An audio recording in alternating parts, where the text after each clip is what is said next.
بسم اللہ الرحمن الرحیم صلی اللہ تعالی علی حبیبہ محمد وآلہ وسلم۔ اللہ کے فرمان کے مطابق تمام مخلوق اللہ کا کنبہ ہے۔ اللہ سربراہ ہے، اللہ رب العالمین ہے، پروردگار ہے، پرورش کرنے والا ہے۔ اللہ نے اپنے محبوب صلی اللہ علیہ وآلہ وسلم سے فرمایا، درجات حاصل کرنے والی چیزیں کیا ہیں؟ اللہ کے محبوب نے اللہ کے حکم سے عرض کیا، بلا شرط سب کو کھانا کھلانا، ہر ایک کے ساتھ نرمی سے بات کرنا، راتوں کو ایسے وقت صلاۃ قائم کرنا جب لوگ سوئے ہوئے ہوں۔ ایک بار اللہ کے محبوب صلی اللہ علیہ وآلہ وسلم نے مدینہ منورہ میں فرمایا، اے لوگو، اسلام کا چرچا کرو اور کھانا کھلاؤ اور صلہ رحمی کرو۔ ایک اور جگہ ارشاد فرمایا، کھانا کھلانے والے کے پاس اتنی جلدی رزق پہنچتا ہے جتنی جلدی اونٹ کی گردن پر چھری بھی کارگر نہیں ہوتی۔ اللہ کے دوست حضرت ابراہیم علیہ السلام اللہ کی خوشنودی کے لیے ہر ایک کو کھانا کھلانے کا بطور خاص اہتمام کرتے تھے۔ آپ کا لنگر دن رات جاری رہتا تھا۔ بین الاقوامی روحانی اسکالر سربراہ سلسلہ عظیمیہ خواجہ شمس الدین عظیمی صاحب فرماتے ہیں کہ اللہ کی مخلوق کو اللہ کی خوشنودی کے لیے کھانا کھلانا لنگر کہلاتا ہے۔ لنگر کا مطلب لامحدود شے ہے۔ لنگر اللہ کی چیز ہے اور اسے اللہ کی مخلوق کھا رہی ہے۔ لنگر پکانے میں کبھی کنجوسی نہیں کرنی چاہیے، نہایت ذوق و شوق اور نفیس طریقے سے تیار کرنا چاہیے۔ حضور نبی کریم صلی اللہ علیہ وآلہ وسلم کے دور میں اصحاب صفہ کے لیے لنگر دن رات جاری رہتا تھا۔ امام احمد بن حنبل کے مطابق اصحاب صفہ کی تعداد 100 کے قریب تھی۔ وزیر حضوری شیخ عبد القادر جیلانی رحمۃ اللہ علیہ فرماتے ہیں کہ میرے نزدیک انسانوں کو کھانا کھلانا اور ان سے حسن سلوک سے پیش آنا افضل و اکمل ہے۔ آپ ہر مہینے کی 11 تاریخ کو اپنے مدرسہ بغداد میں آل رسول صلی اللہ علیہ وآلہ وسلم کے نام کا لنگر تیار کرواتے اور دور دراز سے آنے والوں سے ملاقات بھی کرتے۔ فرمان الہی ہے، جس شخص کو اللہ ہدایت دیتا ہے اس کا سینہ اسلام کے لیے کھول دیتا ہے، اور جس کو گمراہ کرتا ہے اس کے سینے میں سختی اور تنگی پیدا کر دیتا ہے۔ اللہ کی مخلوق کے لیے وسائل فراہم کرنا اللہ کی صفت ہے، یعنی مخلوق کی خدمت ہے۔ اس خدمت سے شعور کا پیمانہ اور فراخ دلی سے ذہن وسیع ہوتا ہے۔ اسی طرح دسترخوان وسیع کرنے سے سوچ میں وسعت پیدا ہوتی ہے۔ حضرت سید ذوقی شاہ فرماتے ہیں کہ کھانا کھلانا ایسا عمل ہے جسے اللہ بہت پسند فرماتا ہے، اور اس کا صلہ اس دنیا میں ہی شروع ہو جاتا ہے، کیونکہ دنیا میں مخلوق خدا کے رنج و غم کی شدت میں کمی کا سبب 2 چیزیں ہوتی ہیں۔ ایک وہ دلی دوست جو تسلی، دلاسا اور آپ کے ساتھ بیٹھ کر آنسو بہائے اور رنج و غم کی شدت کو ہلکا کر دے، اور دوسرا لذیذ اور مزیدار کھانا کہ دل کو قوت بخشتا ہے اور پھر رنج و غم اٹھانے اور برداشت کرنے کی طاقت پیدا ہوتی ہے۔ حضرت بابا فرید الدین گنج شکر فرماتے ہیں کہ حضور پاک صلی اللہ علیہ وآلہ وسلم نے فرمایا کہ کھانا دو چاہے کوئی بھی ہو، خواہ اس کو جانتے ہو یا نہ جانتے ہو، اور سلام کرو جو بھی سامنے آئے، چاہے اس سے شناسائی ہو یا نہ ہو۔ اسی دوران کھانا سامنے لایا گیا، چاول بھی تھے۔ پھر فرمایا کہ ایک دفعہ صحابہ کرام نے کھانا تیار کیا، ہر شخص نے کوئی نہ کوئی چیز اپنے ذمے لے لی۔ ایک نے کہا گوشت میری طرف سے، دوسرے نے کہا مسالہ میری طرف سے، ہر شخص نے کچھ نہ کچھ حصہ ڈالا۔ پھر رسول اللہ صلی اللہ علیہ وآلہ وسلم نے فرمایا چاول میری طرف سے۔ سربراہ سلسلہ عظیمیہ خواجہ شمس الدین عظیمی صاحب فرماتے ہیں کہ اسلام میں بہترین عمل بلا شرط سب کو کھانا کھلانا ہے۔ اگر کھانا اس لیے کھلایا جائے کہ کل کو ہمیں بھی کھانا ملے گا تو روحانی نقطہ نظر سے یہ غلط سوچ ہے۔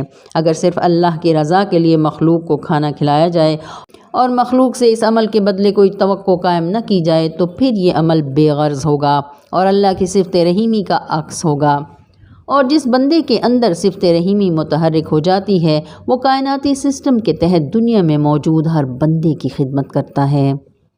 کھانا کھلانے کا طریقہ یہ ہے کہ جو میسر ہے وہ کھلا دے اور اس کی پرواہ نہ کرے کہ کھانے میں کون کون شریک ہوتا ہے، دانے دانے پر مہر ہے۔ روایت ہے کہ حضرت موسیٰ علیہ السلام کے دور میں ایک عابد 30 برس سے غار میں گوشہ نشین تھا۔ اللہ نے حضرت موسیٰ علیہ السلام سے فرمایا، اس عابد سے کہو اپنی کوئی خواہش بیان کرے۔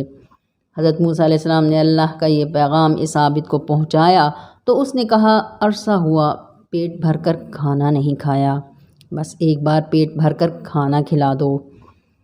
حضرت موسیٰ علیہ السلام نے عابد کی یہ درخواست اللہ کے حضور پیش فرما دی تو اللہ نے فرمایا، دیکھا تم نے اس نے کتنی ذلیل خواہش کی ہے۔ پھر فرمایا، اچھا 2 کلو چاول اس کو دے دو۔ حضرت موسیٰ علیہ السلام نے دے دیے۔ کچھ عرصہ بعد حضرت موسیٰ علیہ السلام کا وہاں سے گزر ہوا تو دیکھا کہ وہ عابد بیٹھا ہوا ہے اور دیگیں پک رہی ہیں۔ بہت حیران ہوئے اور کوہ طور پر جا کر اللہ سے اس کا سبب دریافت کیا تو اللہ نے فرمایا، تم میرے رسول ہو، تم 2 بار اس کے پاس گئے تو اس کی برکت سے اس کے دل میں صفائی اور پاکیزگی پیدا ہو گئی، اور اس عابد نے وہ سارے چاول پکا کر خیرات کر دیے۔ اس کے اس فعل سے ہم بہت خوش ہوئے اور 10 دنیا اور 70 آخرت کے مصداق ہم نے اسے 10 گنا چاول دے دیے۔ اس نے وہ بھی اسی طرح پکا کر خیرات کر دیے۔ وہ خیرات کرتا رہا اور ہم اسے دیتے رہے۔ تفسیر عزیزی میں حضرت شاہ عبدالعزیز محدث دہلوی سورہ المدثر کی تفسیر بیان کرتے ہوئے فرماتے ہیں کہ دوزخ برائیوں اور نحوستوں کا مجموعہ ہے، اور عالم میں نحوست کے اسباب 19 چیزوں پر منحصر ہیں۔ 19 کے عدد کی تاثیر عظمت اور بزرگی والی بھی ہے۔ 5 نمازوں کے فرض 19 بنتے ہیں۔ اگر ہم نماز پڑھنے والوں میں سے ہوتے تو 19 رکعتیں ہمارے کام آتیں اور ہمیں دوزخ کے 19 موکلوں سے نجات دلاتی۔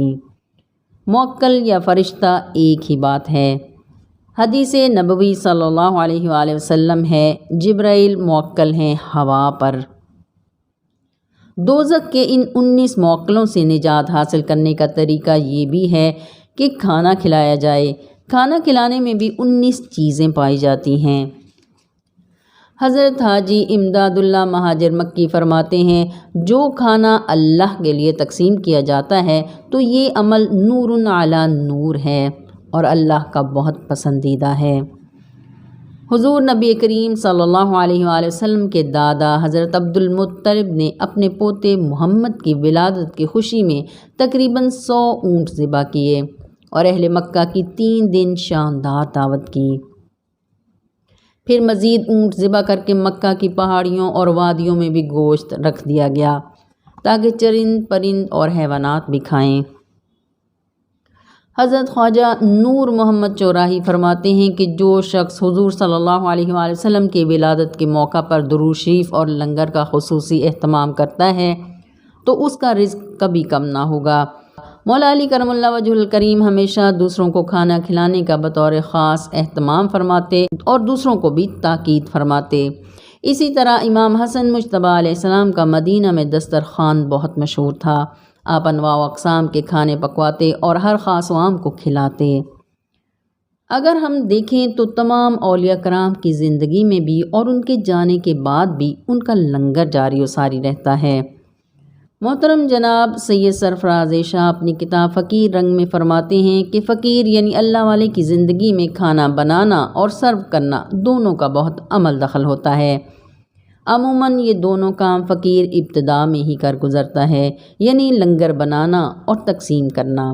پھر یہی کام فقیر کے پاس آنے والے خوشی خوشی کرتے ہیں، لوگوں کے لیے لنگر بناتے ہیں اور پھر ان کے جھوٹے برتن دھونے سے سالک کا نفس مرتا ہے، اس کی میں قطعی طور پر کچلی جاتی ہے۔ فقیروں کے درباروں پر بھی لنگر جاری رہتا ہے۔ ہندوستان میں نائب رسول فی الہند حضرت خواجہ معین الدین چشتی اجمیری کی درگاہ پر دن رات لنگر جاری و ساری رہتا ہے اور پوری دنیا سے لوگ اجمیر شریف آتے ہیں۔ اسی طرح ہندوستان کے شہر شیرڈی میں بھی شیرڈی والے سائیں بابا کا لنگر بہت وسیع اور منظم طریقے سے تقسیم ہوتا ہے۔ لاہور میں حضور داتا گنج بخش کے مزار پر بھی کم و بیش 10,000 افراد روزانہ کھانا کھاتے ہیں۔ ابدال حق حضور قلندر بابا اولیاء رحمۃ اللہ علیہ کے نانا سید تاج الدین ناگپوری کی درگاہ تاج آباد ناگپور ہندوستان میں ان کا لنگر دن رات جاری رہتا ہے۔ مرشد کریم الشیخ عظیمی بابا جی صاحب فرماتے ہیں کہ لنگر کھانے سے صرف پیٹ نہیں بھرتا بلکہ اس سے بیماروں کو شفا ملتی ہے، مفلس اور ناداروں کی فریاد رسی ہوتی ہے، اور تو اور بے روزگاروں کو روزگار بھی مل جاتا ہے۔ فقیر یعنی اللہ والے کا لنگر کھانے سے فقیر کے اندر کام کرنے والی روشنیاں سالک یا عقیدت مند کے یقین کو تقویت دیتی ہیں، اس سے روحانی صلاحیتوں میں اضافہ ہوتا ہے۔ لنگر کھانے سے گمراہ ہدایت پاتے ہیں، انسانیت کو دوا اور طالبان حق کو راہ ملتی ہے۔ ایک مرتبہ ایک مرید خواجہ شمس الدین عظیمی صاحب کی خدمت میں حاضر ہوا اور معاشی حالات کے خراب ہونے کا تذکرہ کیا۔ آپ نے فرمایا، حضور قلندر بابا اولیاء رحمۃ اللہ علیہ کی 27ویں کا لنگر لائن میں کھڑے ہو کر لیا کریں اور کھایا کریں، انشاءاللہ حالات ٹھیک ہو جائیں گے۔ خوش نصیب ہیں وہ لوگ جن کو اس دربار کے لنگر خانے سے کچھ تبرک مل جائے، اور خوش نصیب ترین ہیں وہ لوگ جو لنگر پکانے کی محنت بھی کرتے ہیں اور لوگوں کا برا بھلا بھی صبر سے سنتے ہیں۔ سلسلہ قلندریہ کے امام حضرت ذوالنون مصری ایک مرتبہ ایک برف پوش علاقے سے گزرے تو دیکھا کہ ایک شخص اناج کے دانے بکھیر رہا ہے۔ بات کرنے پر معلوم ہوا کہ آتش پرست یعنی آگ کی پوجا کرنے والا ہے۔ پوچھا کہ برف پوش علاقے میں دانے بکھیرنے کا کیا مقصد ہے؟ اس نے کہا، پرندوں کو برف میں خوراک کے لیے محنت کرنا پڑتی ہے، اس لیے ان کی مدد کر رہا ہوں۔ آپ نے فرمایا، پرندوں کو اللہ پر یقین ہے، انہیں دانہ مل جاتا ہے۔ وہ بولا، میرے لیے یہی خوشی ہے کہ اللہ میری نیت سے واقف ہے۔ کچھ عرصے بعد حضرت ذوالنون مصری نے اس شخص کو دیکھا اور آپ بہت حیران ہوئے، کیونکہ وہ شخص خانہ کعبہ کا وارفتگی کے ساتھ طواف کر رہا تھا۔ طواف کے بعد قریب آیا، سلام کیا اور عرض کیا، دیکھیے پرندوں کے لیے اناج بکھیرنے کا کس قدر خوبصورت پھل ملا کہ اللہ نے دل بدل دیا۔ پھر وہ چلا گیا۔ حضرت ذوالنون مصری نے آسمان کی طرف دیکھا اور عرض کیا، یا اللہ، سالوں تک آگ کی پوجا کرنے والے کو اناج کے چند دانوں کے بدلے میں اتنی بڑی نعمت سے نواز دیا۔ ہاتف غیبی سے آواز آئی، ہم مختار ہیں، ہمارے کام میں کسی کو دخل اندازی کی اجازت نہیں ہے۔ اللہ کے محبوب خاتم النبیین وجہ تخلیق کائنات حضور صلی اللہ علیہ وآلہ وسلم کی ولادت باسعادت کے موقع پر دنیا بھر کے مسلمان لنگر یا نیاز دلاتے ہیں اور تقسیم کرتے ہیں۔ اللہ کے محبوب خاتم النبیین وجہ تخلیق کائنات حضور علیہ الصلاۃ والسلام کی ولادت باسعادت کے موقع پر دنیا بھر کے مسلمان نیاز یا لنگر پکاتے اور تقسیم کرتے ہیں۔ ایک مرتبہ بچپن میں امام حسن و حسین علیہ السلام بیمار ہو گئے تو حضرت علی کرم اللہ وجہ الکریم اور سیدہ فاطمہ زہرا بتول نے حضور نبی کریم صلی اللہ علیہ وآلہ وسلم کے حکم پر شہزادوں کی صحت کے لیے 3 روزوں کی منت مانی۔ اللہ تعالیٰ نے شہزادوں کو شفا دی۔ جب نظر کے روزوں کو ادا کرنے کا وقت آیا تو سب نے روزے کی نیت کر لی۔ تینوں دن افطار کے وقت سامنے روٹیاں رکھی گئیں تو ایک دن مسکین، ایک دن یتیم اور ایک دن قیدی نے دروازے پر آ کر صدا لگائی اور روٹیوں کا سوال کیا تو تینوں دن سب روٹیاں سائل کو دے دی گئیں اور پانی سے روزہ افطار کر لیا گیا۔